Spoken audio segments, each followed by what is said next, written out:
Hello audiences and welcome back once again to Frameworks webinar. And we do this webinar on a regular basis so you get industry experienced speakers here and you impart the best of the knowledges from you. I welcome all our audiences, our students for again a fascinating webinar. Please subscribe and hit the notification bell so you don't miss any of the webinars which we do on a regular basis, we conduct on a regular basis, so your industry based knowledge always keep up, adding new techniques to your toolkits, and you become good at your craft. So about today's guest, today we have Sir Deepak Naik. He's the technical head at Framebox, and he's one of the veteran in the visual effects and computer graphics industry with over 15 years of experience. He has received a diploma from Cambridge for animation and visual effects, and also a certification from Escape Studio London. Also, he has worked on very high prestigious projects like Life of the Pi and Guardians of the Galaxy. So today he has imparted his invaluable time to speak on animation techniques. Okay, and definitely it's going to be a very interesting session with his lots of experience under his belt, and he's going to share some top class knowledge on this webinar. So without wasting the time, let me welcome Deepak Naik, sir. Deepak Naik, sir, very good afternoon, good evening, in fact, and thanks for your time for making for this webinar. Sir, Very we'll like you to take over the stage and give your industry experience, your learning experience, and then go towards the webinar, sir. sure, sir. Thank you very much, sir. Most welcome, sir. Very good evening, people. And today we are here to learn something about advanced animation concepts. Now, when we talk about animation in this field, so it's huge. First of all, it is in 2D animation and 3D animation. But right now, what we are looking at and what we are going to learn, it's all about 90% of 3D animation and some concepts of 2D also. Because anyways, animation was started from 2D and then advanced into 3D. So it's a very small part, I would say, which we are actually diving into today. That is animation concepts, that too advanced. So let's begin. I think so. All of you are well versed with all the principles of animation. And if you are new, so don't worry about it. I will go from the very beginning of the 12 principles of animation and how we started. Okay, so let's begin. So before we start about the principles or what are the principles, how many are the principles, let me draw one more important aspect of animation principles. Some of you might know, or maybe I think so, that there are not 12 but 13 principles of animation in this world.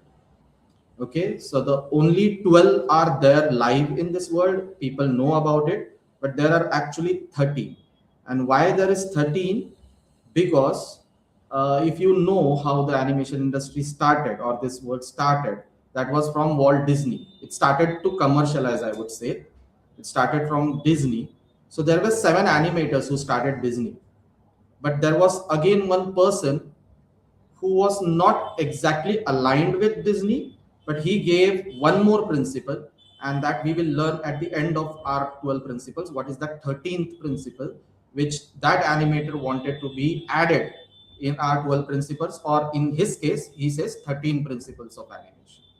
Okay, so let's begin with the traditional 12 principles of animation, then I will jump into the 13th one. So let's begin with the first and very foremost, which we know already, that is stretch and squash. See, these 12 principles are not just essays or just some written briefs about what we need to do. They are actually interlinked with each other in such a way that once you start inserting this principles in your animation, one by one everything will follow, but you have to break yourself if it is too much of principle into a small animation shot. So we need to be very aware of which principles we are adding into the shot depending on the requirement of the shot, and which we should not be using. So let's take one more understanding, I would say, from industry point of view, how we look at these principles and what are the elements which we look exactly when we start or begin with the shots of animation. Okay, so first we say stretch and squash. So we already have known this principle. It's always in the movement that whenever we are making a ball animation, there should be a stretch and squash. That's great, that's good, and that's right also. But that does not always means that stretch and squash is only added for balls where it is going to stretch or squash while bouncing and when it is in the air. The point is, whenever we are animating any character, in that character, if there is a reflex motions or hyper motions, at that time also we need to stretch and squash the characters. For example, I have an example of this basic character. You can see it's a basic jump. So whenever a character jumps from one place to another, you can see first he squashes down to generate that energy to jump. Then he jumps. While he jumps over here, you can see there is a stretch pose. Back to normal over here, stretch and then squash again. It does not only apply to the body itself, it also applies to our facial expressions.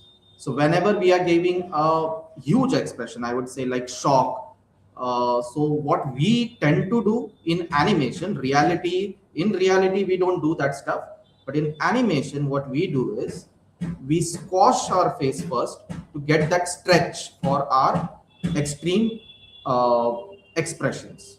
Okay, so stretch and squash does not apply only on the body, as I was saying, it applies on the expressions, it applies on cloth, if there is any other prop the character is using.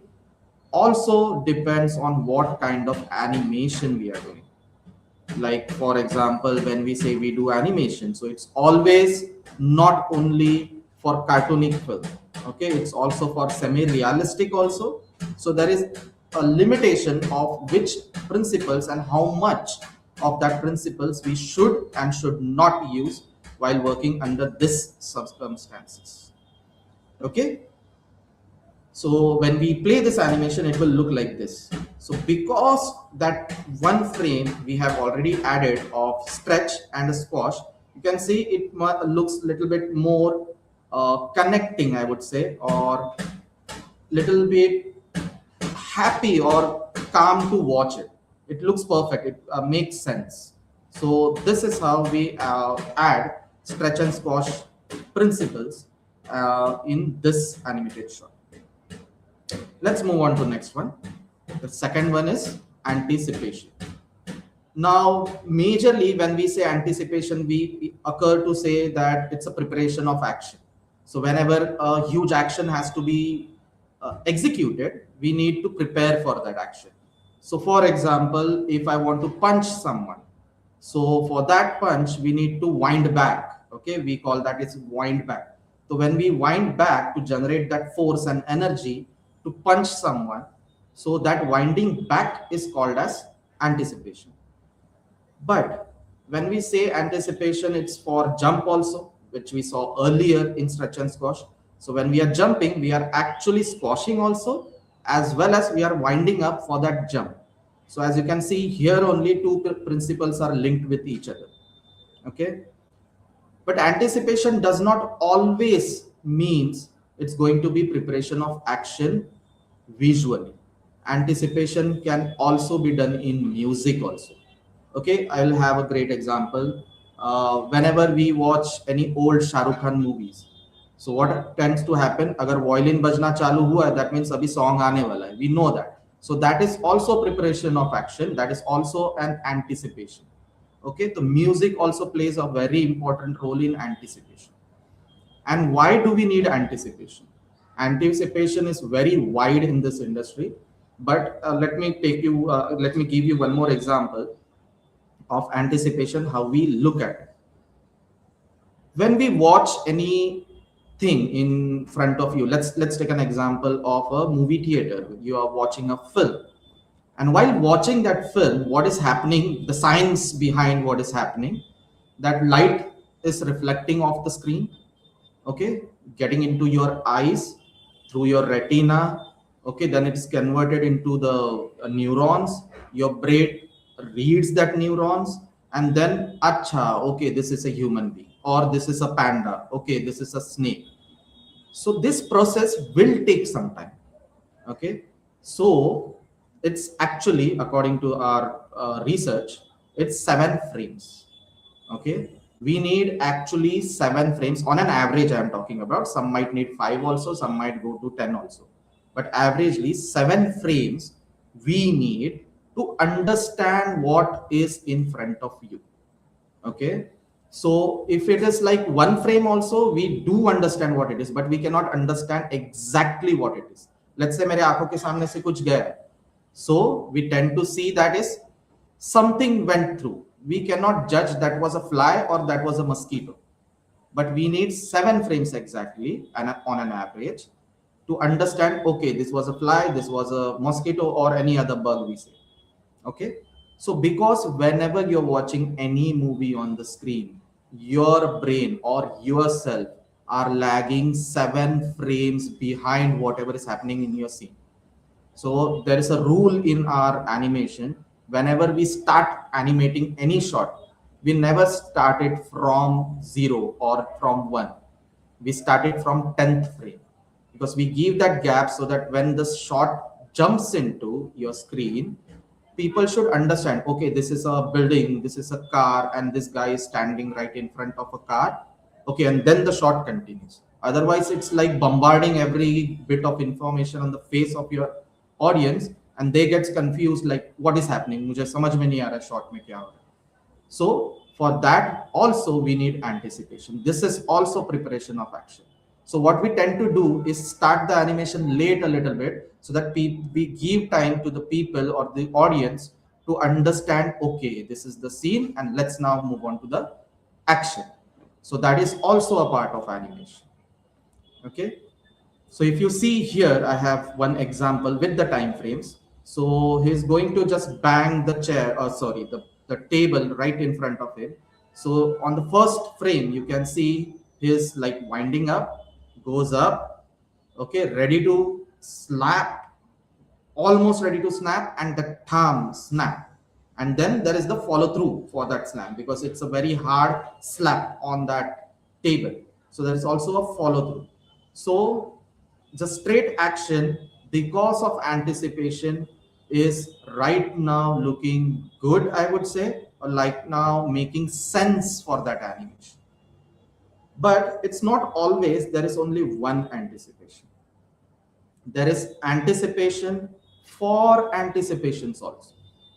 If any of you are the fan of Tom and Jerry, the Roadrunner show, the Looney Tunes show, like in 90s kid, or if you have ever watched that type of cartoons, so you will see their actions are so loud that only one anticipation does not make any sense.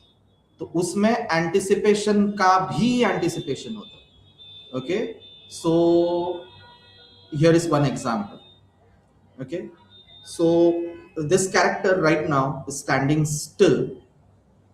This is the anticipation of winding up, okay. It's the baseball throw, I would say. This example is exactly the baseball throw. So for this wind up, this anticipation is a very loud anticipation.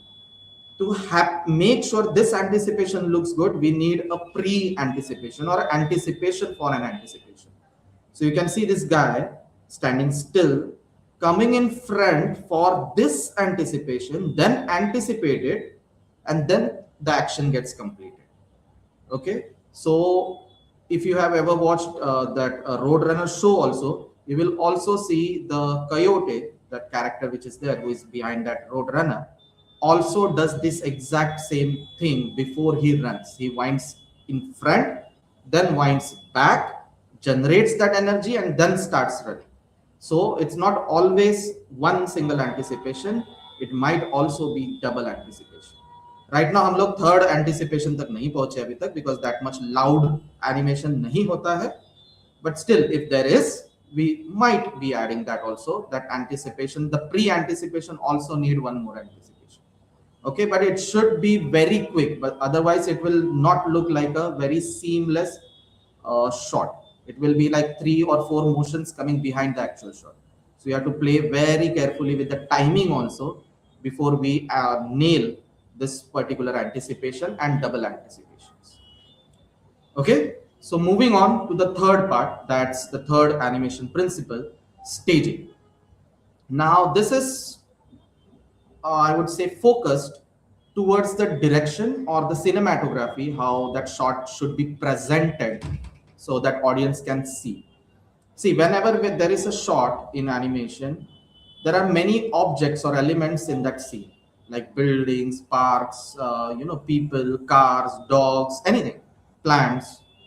So you are not conveying directly, or it is not effective that much, that what as a director you want your audience should see. So that is why the camera angle becomes a very important aspect, how it is set, so that it's only showcasing the elements which the director wants the audience to focus on.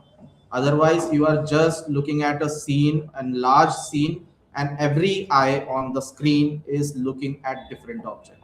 So that is an example of very bad staging. Okay, the good example of staging is something like this. Now it's a GIF, you can see a guy pacing nervously, I would say, left and right. Then this guy jumps up and sees. Okay, and then this two people are looking at each other and smiling. Now, in the scene, I have not, or the guy who has animated this has not introduced the third character, because the director doesn't want to see that third character. Here, the third character, the female, is revealed. Okay, so in the beginning, there is only two characters, because one is moving and one is stable. Now look at this. Now look at this. And now look at this. The action as well as reaction. That is exactly what the director is saying. Look at the pacing guy. Look at the area where he is standing. It's like an office. Now look at this guy. Now look at this girl.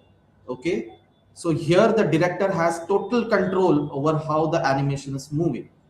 And this is the total control which we want, that this control will be given with the help of staging.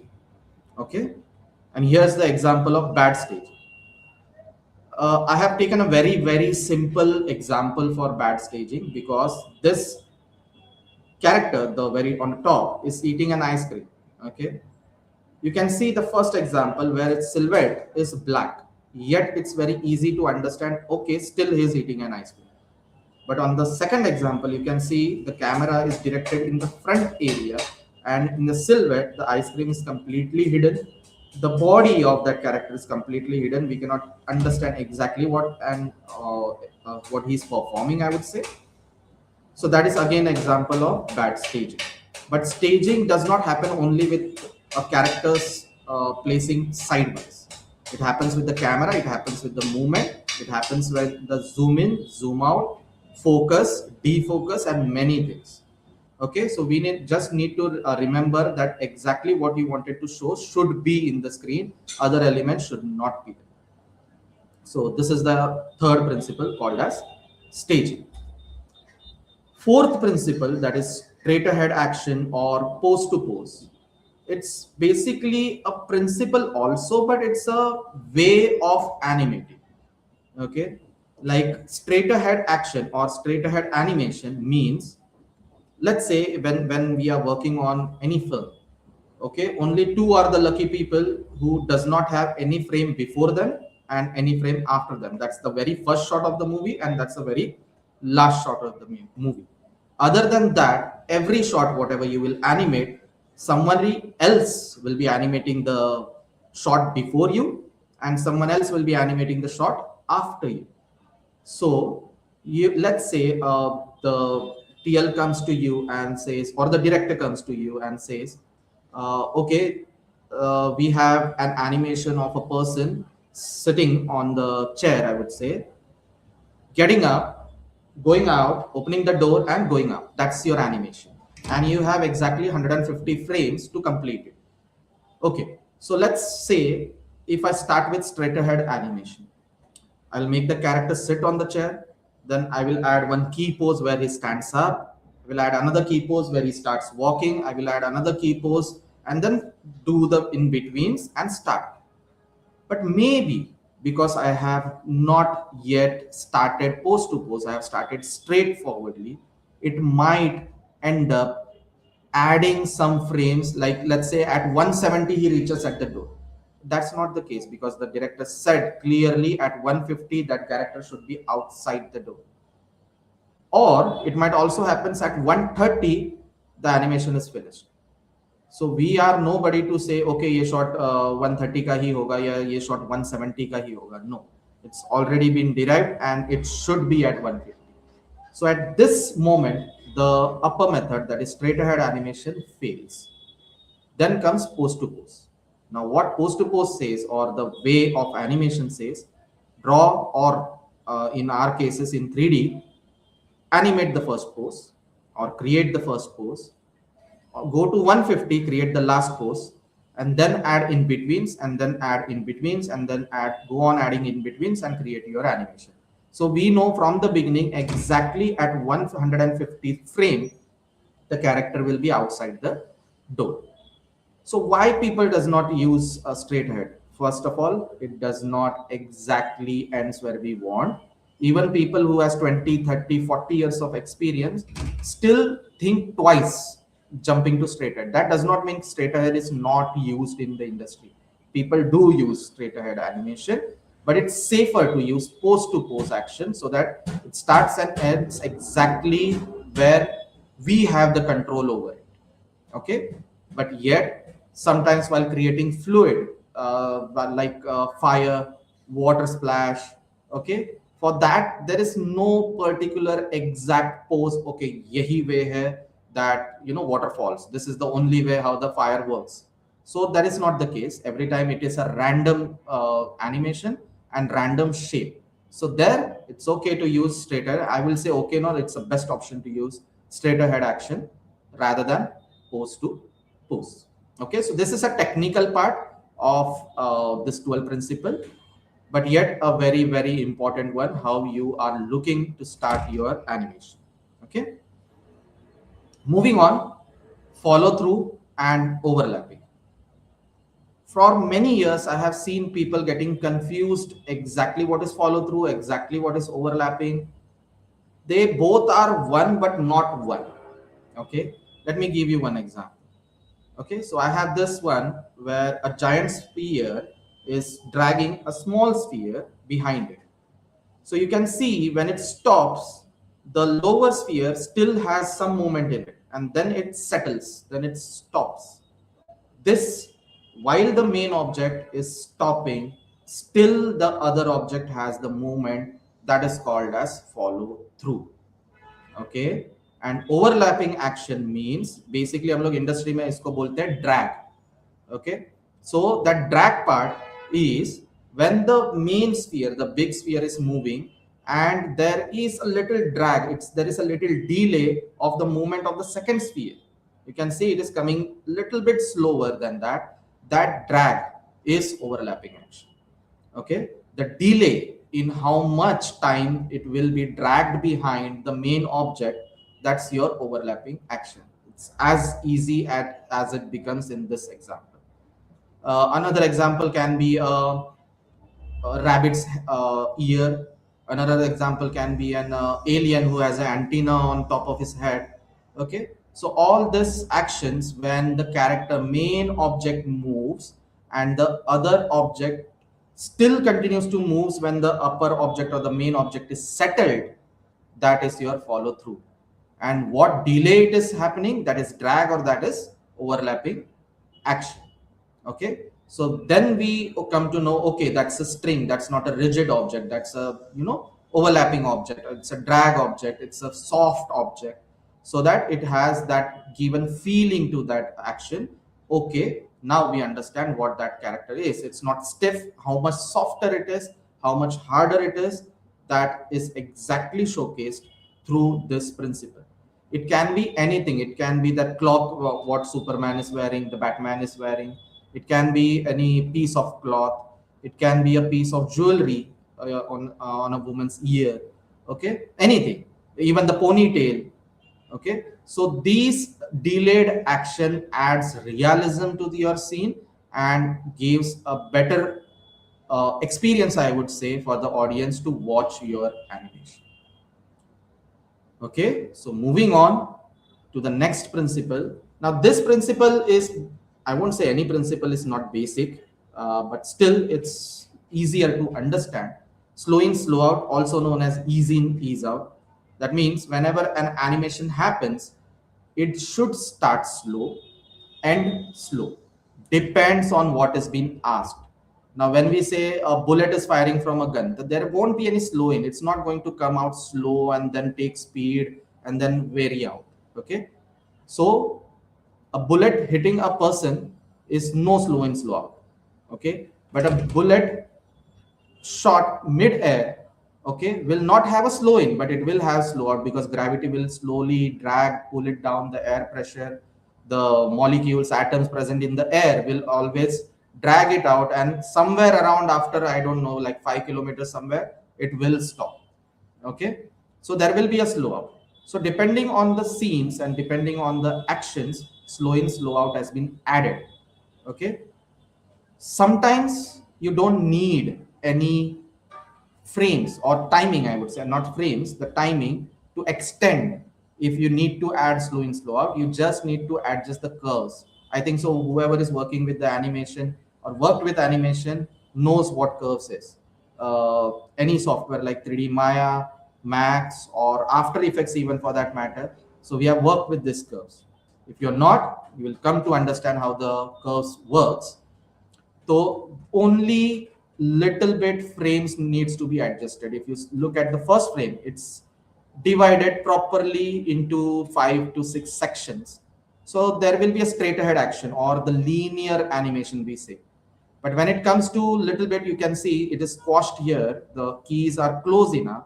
Here it is stretched and then again squashed at the end. Your animation will feel like this. See, so it's landing very slowly, whole body is dragging. But here you can see not only slow in, slow out is happening, stretch and squash is also happening, anticipation is also happening, some amount of staging also is happening, plus your slow in, slow out. So other principle, drag other principles into your scenes and make it a little bit more engaging, I would say. Okay. Again, next principle, that is arc. Now, if we look at our, let's just take a human or any animal for example. Let's take a human for an example. None of our body part moves. Okay, each and every body part rotates. Okay, so if it's your finger, it rotates. If your wrist, it rotates. Your elbow rotates. Your shoulder rotates. That's why technically we move in arcs. Okay, but our character can be moved in a box way, can be moved in a straight way, can be moved in arcs also. So it's very easy to get, I would say, to miss the arc when we are animating. So we have to work very carefully to maintain that arc in our animation so that it looks much more realistic, because obviously our human body or body part or bones, I would say, if you go inside, it's bones rotates.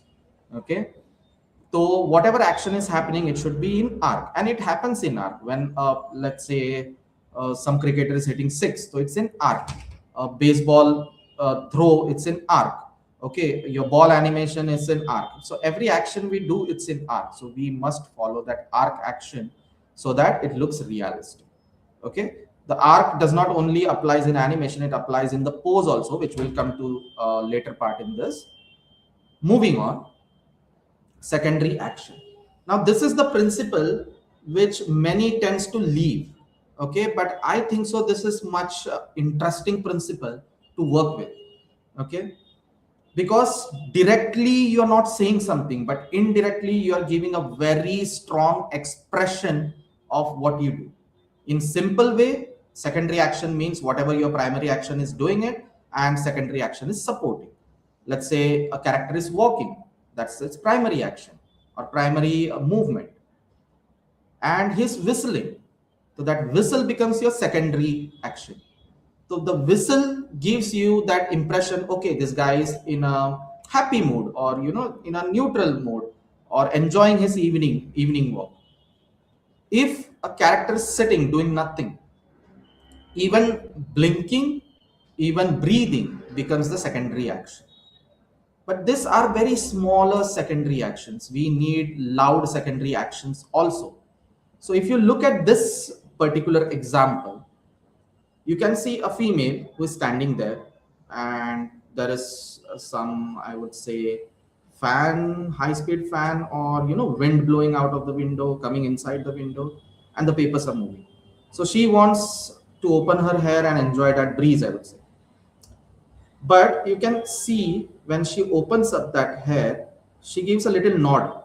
See, okay, so that little nod, if you ever see any female doing this in your real life, in your, like, your friends or your mom, your family member, anyone, people tend to do this, and we, while animating, tend to miss the small elements.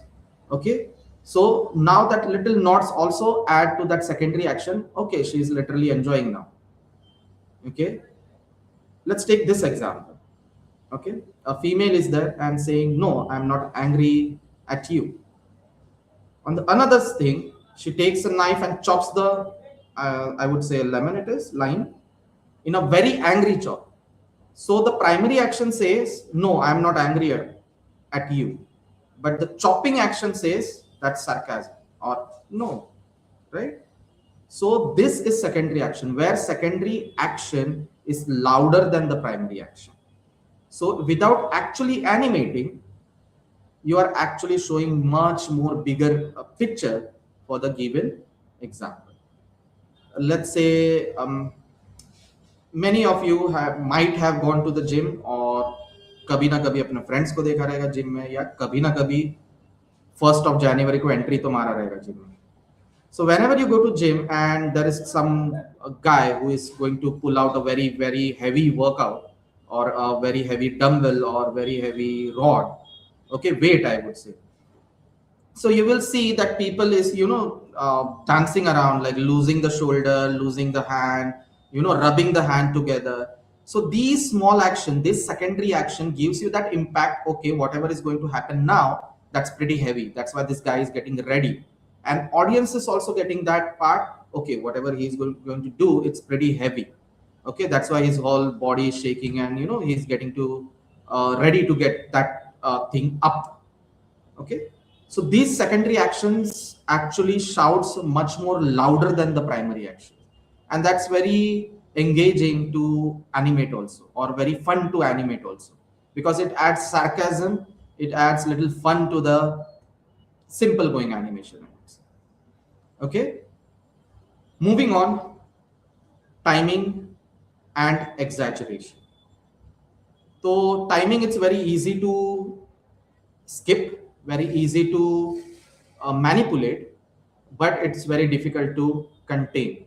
That means it's pretty easy to understand also, that whatever timing is required to complete that action, agar usko wo nahi mila, your animation will not look good.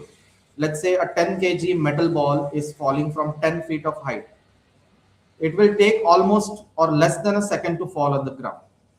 Okay, so if you are like saying, okay, I will give 10 seconds to fall to the ground, this metal ball which is 10 kg, now that animation timing will be wrong, because it will look like a balloon now, not the metal ball. So whatever timing is required to complete that action, that timing should be given to that animation.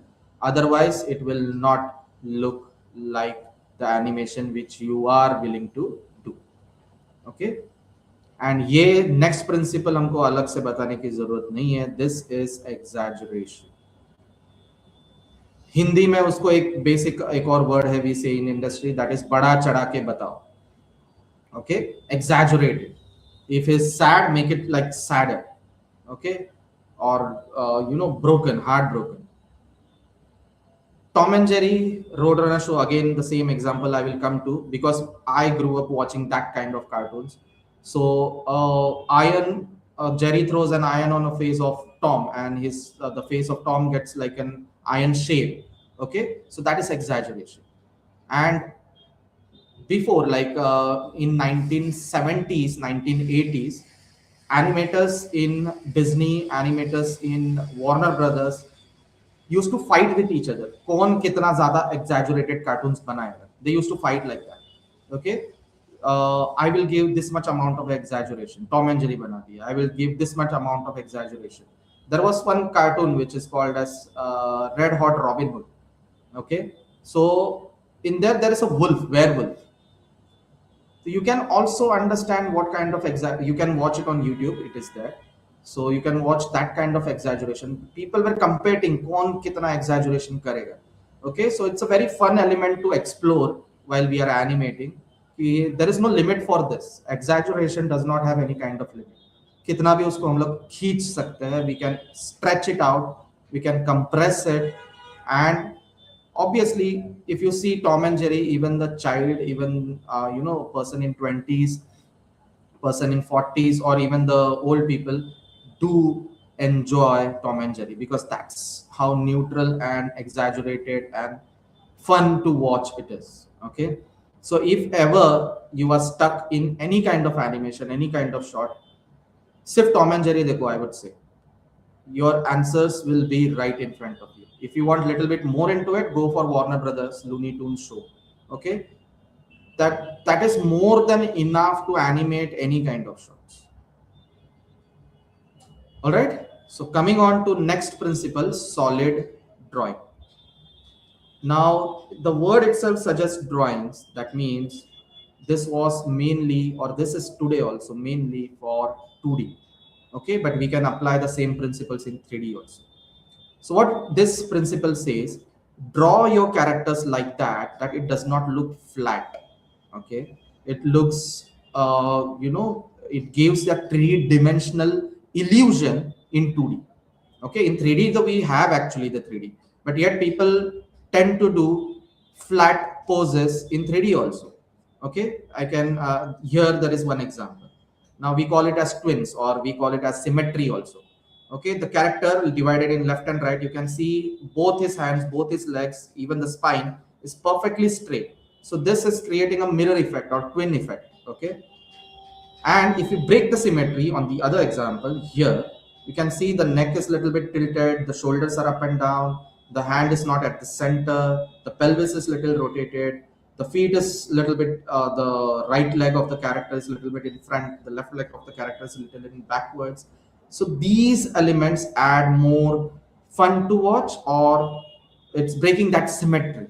Okay, it's giving that illusion of it's live, it's 3D, it's coming out. Okay, same thing applies in our 3D animations also, which we have already discussed in that staging part. Okay, your silhouette should be visible. The silhouette should be actually explaining what the character is doing. If the silhouette is that good, that means the pose will be good itself. Okay, add arcs to the character. You can see here one more example is there. So you can see there is an arc for this character. Okay, it's exaggerated, it's stretched. So drawing that way so that it looks like a real 3D character in 2D. Okay, illusion, I would say, not exactly a 3D character, but to give an illusion of that depth of the character, we need this kind of drawings. That principle is called as solid drawing. And last but not the least, that 12th principle is appeal. Again, this is also very appealing to design something, hidden movements or hidden elements in the character. Sometimes the appeal of the character is, yes, that character is a villain. It should look like a villain. The character is hero, so that should look like a hero. So basically the shapes which we draw. Okay, that's human tendency, how we look at the objects. If somebody shows any pointy elements, for example needle, a knife, okay, or school में सबके पास को compass रहेगा, that element. So all these pointy elements give negative impact. You know, unknowingly, that's how human brain processes pointy elements. So we feel negativity.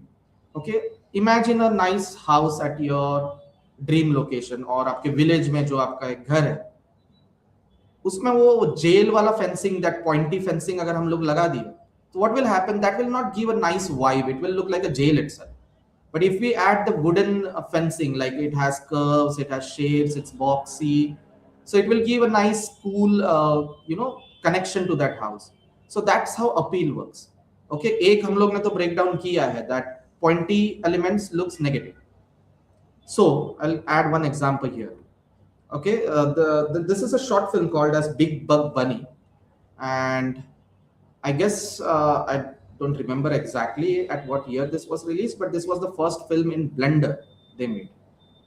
So there are three squirrels you can say, and squirrels are cute, right? But in these three squirrels, you can see three different personalities. Okay, look at this character here on the left side of the screen. Okay, eyes, teeth is coming out, eyes not proper, it's left and right, body is tilted backwards, the stomach or pelvis is in front, so he looks like an idiot. Okay, and if you watch this movie he acts like an idiot itself. Okay, look at this character, like if you draw you can draw a proper circle or a like oval like egg shaped character on this. So this guy, it has something in his hand, so I can say this is a fat character who always tends to eat. Okay, now look at this guy. Okay, eyebrows curled inside, that means he is like doing something naughty. You can also see the ears of this character is like the devil's horns. Okay, so you understand, you get that vibe of this character that this is a naughty character, he's going to do something naughty elements in this movie. So that's how appeal works. Looking at your character should showcase the personality or the action of the character. I have one more example, which I think so you might have seen, The Lion King. Okay, now here lions are not cute, by the way, in real life. Okay, the cubs maybe, but a grown-up lion is not cute. But here Simba has to be cute because that's a hero character. Okay, so you see this lion, the Simba character, has curves, all the shapes which you see, it's curvy. Even the other lion cubs are curvy, even the female lions are curvy. But we all know that Scar is a villain. So you can see his chin is pointy, nose is pointy, eyebrows is pointy, even his mane, the hair is called as mane, the mane is pointy. And you will see only Scar has its nail pointing outwards. You will not find on Simba, you will not find on, I guess the name of this is Nala, I don't remember, but still, the female lionesses does not have any nails outside, neither the cubs. But you will see that has even the teeth here. So as I said earlier, pointy things gives negative impact or negative feel. So that's how they are describing the villain. Okay, if you see the Sher Khan also, you will never find the nails of the wolves outside. Okay, it's turned purely curvy. But if you watch Sher Khan, that Sher Khan will always have its nails outside because it gives negative impact or like villainous appeal to that. So that's how appeal works. Okay, and in the beginning I said there is 13 principles rather than 12. Okay, so one person was not happy with this principle called as solid drawing because whatever solid drawing covers 80% is covered in staging. So that's why he wanted to impose a new principle called as pose, because poses plays a very important role in animation. Okay, so when you say poses, like what is poses, what is animation? Animation is animating the poses. Okay, so if your poses are perfect or near perfect, your animation becomes perfect. So instead of looking at twins and not twins, that is obviously the important part, yes, But if you work on the poses, proper pose, that it is giving that central impact, that this is exactly what the character is feeling, then the animation will look much more better, I would say. So, but yet, because we don't want to get into that part why it was not coming in the given 12 principle, but yet in industry we know that there are 13 principles, and whenever we feel like that posing has to be implemented, we apply that posing principle also. It's pretty simple principle, that whatever pose you are making, make sure that pose without the facial expression, the body language, when we say, should deliver that expression whatever the character is thinking. So that's your 13th principle, but it's not deliberately added here. So moving on to the next element, that is mechanics and locomotion. We have heard these things when we animate anything, or when we start to animate 2D or 3D animation, whatever, that weight should be there, duck legs should be there, weight shifting should be there, follow through should be there. Okay, so what are these?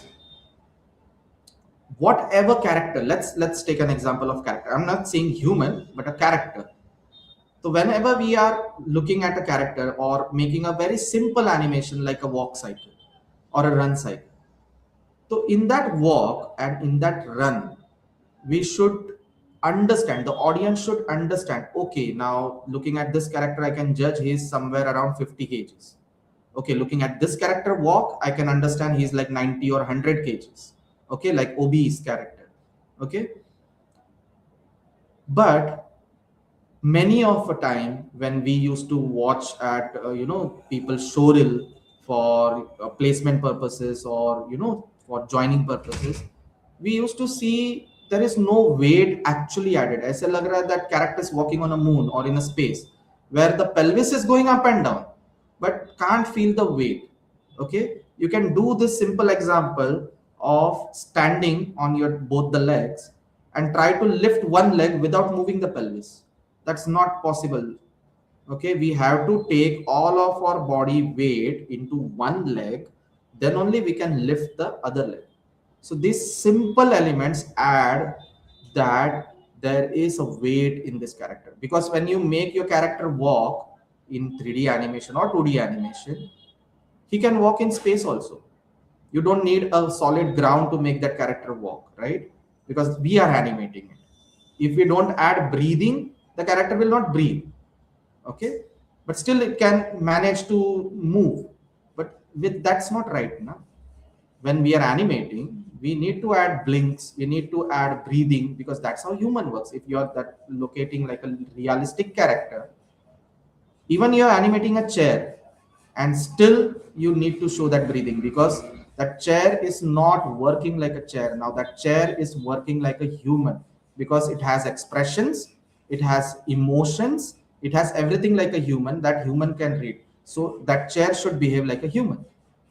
Okay, so adding weights, adding these elements are very very essential when you are animating anything. Okay, duck legs are the basic principles, I would say, when a man is walking or a boy is walking, or simply men is walking. So males does not tend to walk straight. That straight leg is called as catwalk, or the cross leg is called catwalk. Men don't walk like that. The toe is pointing outwards. In both the toes are pointing outwards, and that's how a male walks. So that action is called as duck legs. Okay, weight shifting, as I said just now, follow through, the hands, the body, the head, the shoulder, everything follow throughs. अगर किसी को भी walk cycle करना है, I have a very old one, you might have new ones also, but this old one still works for me. So if you click this, there is a site called as biomechanical.lab.ca. Here you have pointers. Okay, you can see the head, or the head base, I would say, shoulder, elbow, wrist, okay, chest, pelvis, thigh, knee, and the ankle or the foot, I would say. So if you go to this tab in gender, you turn it towards male, you can see how that animation changes into the male. Now you have huge up, left to right body movements, everything looking like a male. The shoulder, the elbow is outwards. But if I turn this slider towards females, and you can see now the passing position is very low, the body movements are very subtle. Okay, it has elegance into it. It has a small amount of catwalk, not a big catwalk, but still a normal catwalk. You can even add and play with the weight. So if it's like a heavy character or a heavy female, so you can go to heavy, and you can go to right, and you can see light. So when I turn this to light, you can see the catwalk becomes a little bit more appealing. The movements are a little bit more. You can see the hand is little shaking more. Here we have another tab, like if it's nervous, so she's pacing. If relaxed, so she's walking in a relaxed. If like sad walk, happy walk. And there is one more good thing, that let's say I will reset everything. Okay, you can reset from here also. And if it's a like male walk cycle, I can go to rotate and look at this from the side view also. So I get this exact movement, that what and how and where the shoulder, body, pelvis, legs are coming into. Okay, so this helped me a lot while I was learning, like you guys. Okay, but if anybody wants to use, this is the site, biomotionlab.ca. Okay, moving on to the next part, that is called as character performance. Okay, mime sabne suna rahe ho. Okay, so mime art is basically what you don't speak anything, you do your actions by gestures and expressions. Okay, but you don't say anything.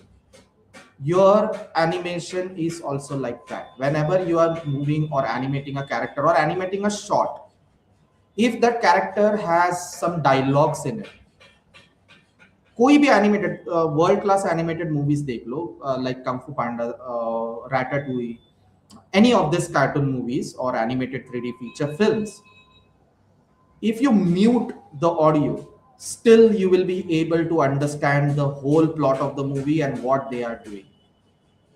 Okay, your dialogues are just cherry on your cake. You have to animate the body in such a way that there is no requirement of any kind of audio explaining the shot. The body itself and the facial expression itself should actually showcase your animation. So that part is called as mime. And we have also one thing called as pantomime. Now, what is pantomime? Pantomime is basically, if like I come from Konkan side, so there we have means like pantomime only we say, but in our language we say like it natak. Okay, a stage performance likewise.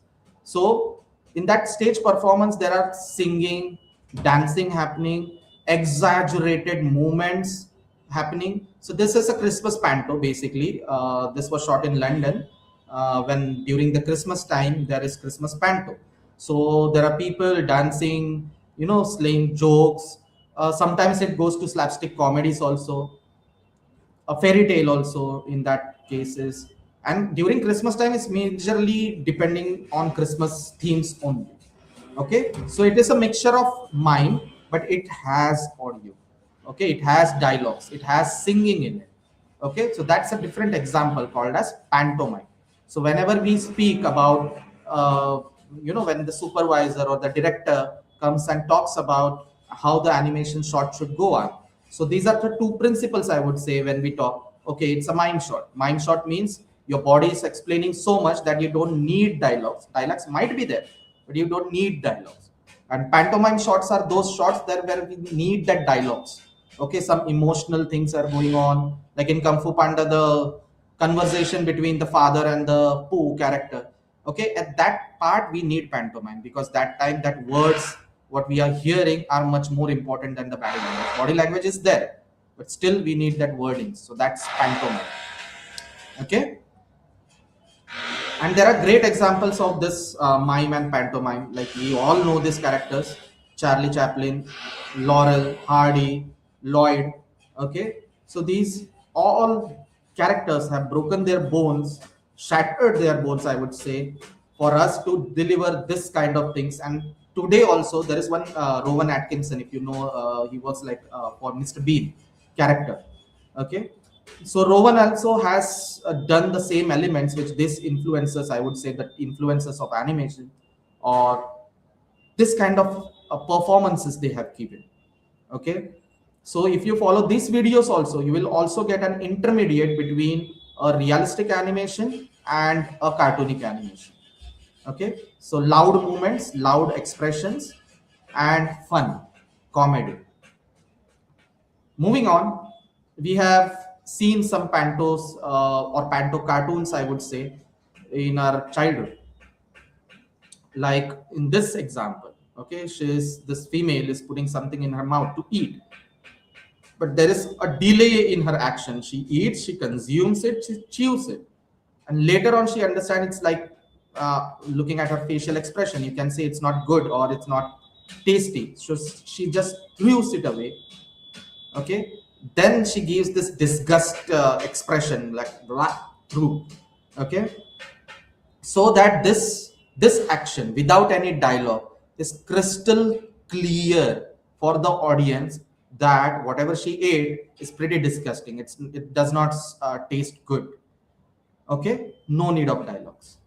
Same things, if you have seen the Snow White and the Seven Dwarfs, same thing. Pingu was also a good cartoon when this is a claymation we say. Again, it does not have any kind of dialogue. It was just a panto, but it had that small peak moments. Okay, so whenever they used to communicate, they used to communicate only with that peak. Okay, so these are the examples of pantos.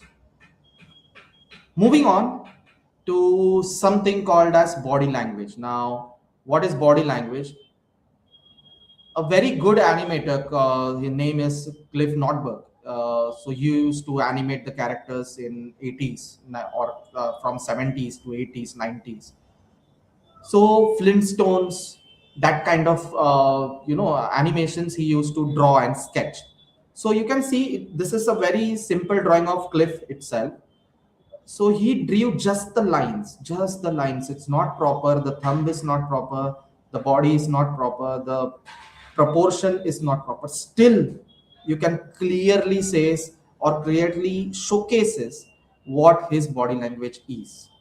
Okay, you can see how detailed that drawing is, even though it's rough, but yet we can read this body language that he's angry on something.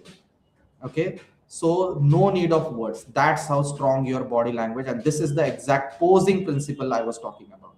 When you pose in such a way, you don't need anything else to communicate what that character is feeling. Okay, here are again three examples of a body language. So you can see, I'm sorry for the low quality image because these are very old images from 60s and 70s. Okay, examples I have taken. So that's why it was in a very low resolution, but I think so you will understand by looking at it. The first one, the left hand side screen left, is the salesman who is trying to sell something on the phone. The second one, you can see it's a husband. Obviously, when it's a husband, he's talking to his wife. His shoulders are much more relaxed. His pose is much more relaxed. You can see he's leaning on the door frame of that phone booth. So his body language is relaxed because he's talking to a loved one. On the first side, on the screen left, you can see that's a salesman trying to do the sale. So his body is pretty stiff. His posture is pretty stiff because he's doing a sale. He's doing a job. He should not be relaxed. Third one, that's a lover.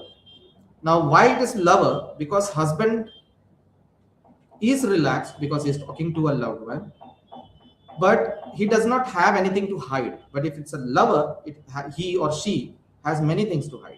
So you can see that pose is deliberately posed that way so that the person or the camera should not be looking at what he's trying to say. Anyone should not be lip reading him. Okay, so the secrecy he has to maintain. So that's the lover, and it's not only compulsory that lover will be doing that. Maybe imagine like a raw agent or an FBI agent giving some information. So he also does not want people outside of that booth should understand what he's trying to say. So the secrecy, so that secrecy part brings that body language that way. Not so secrecy part brings the body language as a husband. The stiff and straightforward body language, that salesman trying to do some sales, job interview, or anything like that, where it's professional. So that's why you can see it's very stiff. So the body language plays very important role in posing and in animation. So here was a short example of it. Here I have another example. You can clearly see on the left hand side of the table there are four people, and the right hand side there are three. Still they are beating the people on the left side of the screen. You can clearly see how the body language, arms folded, eyebrows curled. They are not relaxed, their body is like pretty stuffed and pretty stiff. Here on the right hand side they are pretty relaxed, hands on desk. The female is also pretty relaxed, though you can see whatever argument was happening, the screen right is winning that argument. Okay, so just because there are no dialogues, no videos, nothing, still we can decode this kind of action, this kind of image. That's how strong the body language should be. Okay, here is one more example. We know this character, Mr. Burns. So, however, he's standing right now, he's cooking some evil plan to destroy the world. We can just look at him and understand that part. That's how strong. And if you look at this character, there are just simple lines, three lines, straight lines, sphere, cylindrical, oval. These are kind of the shapes which derives this character, but still it is giving out so much body language or the language to communicate that you clearly understand what he's trying to cook. Okay, look at that hand gesture, look at the teeth, look at the eye. Okay, how he's looking at the person. So these strong lines, this strong poses gives a better, I would say, path for the animation. Here again, I have added some simple body language. Now there is no face. That's a basic sack. Okay, so the sack has no face, no body. Basically, you can derive that upper part might be the chest, the lower part might be the pelvis. Okay, the very lower part like this might be the legs, the upper one might be the arms, but still you can read that language without hands, without proper body deformations, I would say. It looks like it's enjoying. Here crying because it's face down on the ground, shaking, crying. Here face up, hands and legs are in the air, waving, laughter. Dejected or like pretty sad, heartbroken, आज Valentine's है वैसे भी, maybe connection to that, dejected. So these elements or these, if you can communicate without actual face, without actual hand, without actual body, okay, when you start to learn this, animation of characters, animation of animals became a little bit less challenging. I will not never say it's easy, but it becomes less challenging. Then this, which we say referencing. So this is Ursula, the queen. Okay, if you have seen this cartoon used to come like Little Mermaid. Okay, so here she's the villain, and you can clearly say how she is derived from this screen right hand character. Okay, inspired by that screen right hand character. So let's get into this. Let's decode this character a little bit. So the Ursula is the villain of that, and she's the ex-wife from hell. And if I move on to this, it's again a very, very what I say, basic drawing, but still it explains so much about it. And here I'm going to add one more element that is called as accent. Now, this accent does not mean the accent like Italian accent or the Russian accent or the Indian accent as we speak English. Okay, not that kind of accent. Accent here is whenever there is dialogue in your shot or there is, there is dialogues and that dialogues have some points highlighted. Like here, if I read this and now look at me, wasted away, to practically nothing, banished and exiled, and practically starving, while he and his. So this become very bland. This reading is like straightforward reading. Nothing is there in the short. But the highlighted, the bold texts, like now, wasted, nothing, starving, he. If I give accent to this, accent means stretching to this. So it will sound like this. And now look at me, wasted away to practically nothing, banished and exiled and practically starving. And he and his, like, so you can see I'm stretching, I'm giving more accent or more pressure to that words. Okay, that is your accent. Now whenever such word comes in your animation in that word should be loud. Your animation at that accent should be loud. So you can see now when she's saying that, now look at me, her hands are in front. Okay, then she's like falling on the wall, like practically nothing, I have nothing to do, banished and exiled, while he and his. You can see with the help of simple drawing everything is getting explained. Okay, and if you're not good at drawing, same as me, I'm not also good at drawing, so you should be good at acting then, because until unless you have drawing as well as acting or either one of those, it's pretty challenging to do animation. Okay, so you need either the drawing skills or the acting skills. So we don't not need Shah Rukh Khan or that kind of acting. We need at least somewhere we should explain ourselves, okay, this is the kind of animation I want. That is more than enough for acting. So here is one more example of accent. All of you must have watched this movie, The Toy Story. And in this case, in this scenario, some people press a wrong button in this character, Buzz Lightyear, and he becomes an Italian character. Okay, so that accent is not Italian. Yes, it is Italian because you can see the pose that is like Italian dance form, but still when we talk about accent, it's the visual accent के बारे में हम लोग नहीं बोल रहे. It's the audio accent which we are talking about. Okay, the pressure, where we are adding that pressure to that word, emphasized on that word, that is exactly the accent which we are talking about. So there are two types of accents, one is hard, one is soft. So if you're like pointing somewhere and you go in front and come back with a jhatka, I would say, or bounce back. Okay, so that is a hard accent, and when you ease into it, that's called as soft accent. It's pretty simple to understand but challenging to animate also. Okay, so here is again one example of accents. Okay, I have not added the dialogue here, I think so. Yeah, I have not added the dialogue. Okay, the dialogue here is, if you have seen this movie, there are hunters coming and this character comes to this bear and says the hunters are coming. So they are hunting bears for the fur, the rug we say. Okay, so for the rug, the fur and the rug of the animals. So here the dialogue is, when I am dead, they can walk all over me. Till then, I ain't going down without a fight. So that's a very basic dialogue. But if I add accent to this dialogue, it will sound like, when I am dead, they can walk all over me. But till then, I ain't going down without a fight. Now see, I accidentally happened to do this without a fight. Okay, so this is the accent when fight is the bigger word. This it's an accent word. So that animation also needs to be like that. So here the audience is getting the raw power of that bear. Okay, so okay, he's ready to fight. I'm not saying only this should be the action. Maybe in that like fight, he hits a tree and breaks off the tree. He hits a stone and he breaks that stone into two.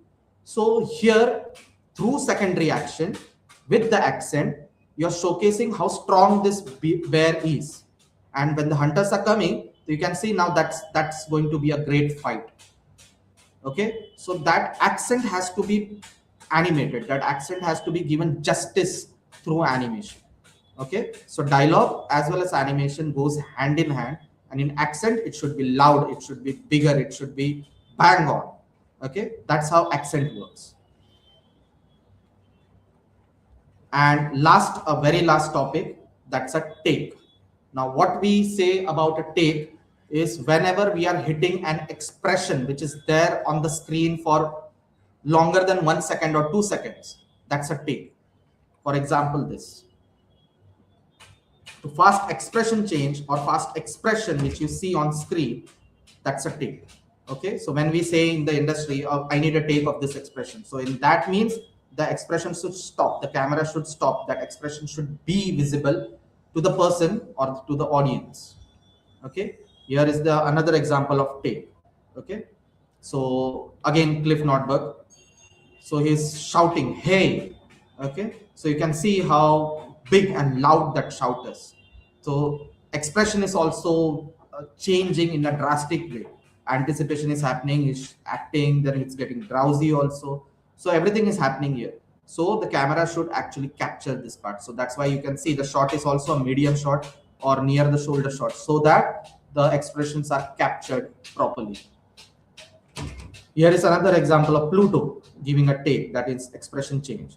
So here you can see all the principles of animation is applied. First he is looking here, then he hears something, so it starts to look there, but still while looking he is getting stretched. Your ear is getting up, and then giving that expression. So here there is follow through, overlap, stretch and squash, anticipation, arcs for that matter. Okay, everything is there. Exaggeration, appeal.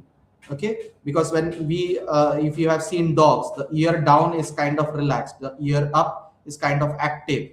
Okay, so these small elements are also added here, and then he tames down by looking at whatever he is looking at. So these are the takes. These are the most important, I won't say most important, but one of the most important parts of animation. This is again one example of Dash, the character from Mr. Incredibles. You can see how wide that eyebrows goes, how curvy that eyebrows goes. And whenever there is a shocking experience, a shocking expression, mind you, that should always be in this way. Okay, I won't say always, but try to do it in this way. You will have a nice, your animation will start to look nice. Okay, the upper lip moved much larger than the lower lip. Or you can also do double C, that means upper and lower also moves on the same direction. Okay, so C curves, what we call that as a C curves. Okay, so that's it for today. uh, if anybody has any questions.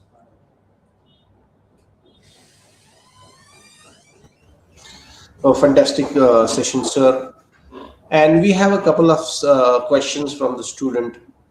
Yeah, So basically, the student wanted to know that what kind of showreel they should select the shots within. sorry, I didn't get you. What kind of shots they should select within the showreel? See, showreel depends on whatever you want to showcase. Like, for example, if you're creating a short film, so it's completely a film where you need to give justice to the camera angles, you need to give justice to the character animation, what story is asking from the character. So everything what we do for a story.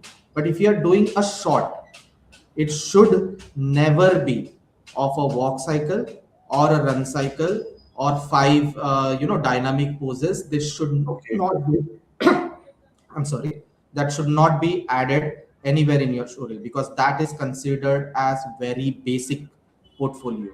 Believe me, if you send that story, I double click on it and I see a walk cycle, people will shift delete that portfolio. They will not even look at what you have done ahead of your action. Walk cycle Okay. dekha, shift delete. So make sure, if you are even doing very simple, I'm not saying we need a complicated action. I remember one showreel that was of, I don't want to name the guy, but he made a T pose character. So pretty simple, but a turntable of a character. Okay, and he's standing in a T pose, and one round happens, and achanak se this character starts to speak. What you are looking at? Come on, give job to this guy. रोज रोज मेरे को animate करके ये परेशान कर रहा है. इतने सालों से मैं टी पोज में खड़ा हूँ. Okay, do something, give him a job. So I remember that portfolio because that was something new. I never saw a portfolio like that. Where the Something different. yes, when the animated character is talking to me. Okay. Okay, so that is something new. That is something fresh. So see that character, that person who is hiring is looking at 200 stories per day. Give him a Okay. reason to laugh. Okay, Yeah. he will remember you. That was past 10 years back. Still, I remember him. So that should be your portfolio. Oh, that Give should something new. that is a great tip. Another question, sir, we have from a student is basically what are the top three things to keep in mind while animating a short? First of all, camera angle, because apna Okay. animation you have done very well, but it's not directing towards the camera properly.